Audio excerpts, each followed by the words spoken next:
So, the care team can be the physician, the nurse practitioner, the physician assistant, the clinic nurse, the social worker, the nutritionist. I mean, it's really a team. Do you how can I ask this question? Do you approach each with different questions and interactions, or like how do you, as the patient, how do you utilize, probably not the best word, but how do you engage those different components of the care team? It's a great question. So I think we learn to navigate as we go, and depends on the relationship with your physician. Some people have a physician who is very quick and very black and white, and they want to be very clinical in the true sense, as opposed to getting too personal.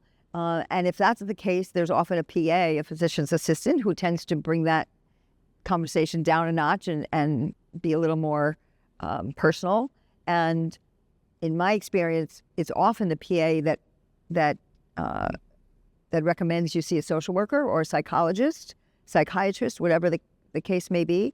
And those resources, I think, are invaluable. And then over time, I think, depending on your relationship with your physician and your whole care team, you may navigate that differently.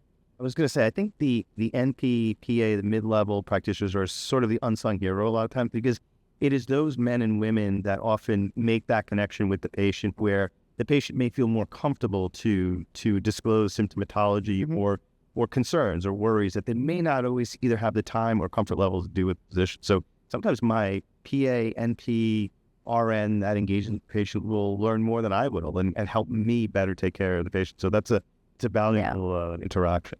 Yeah, I think that's true. And we all, just like we all learn differently, we all hear differently and listen differently. So I might hear something from you as a physician, and it doesn't sink in the way someone else says it differently.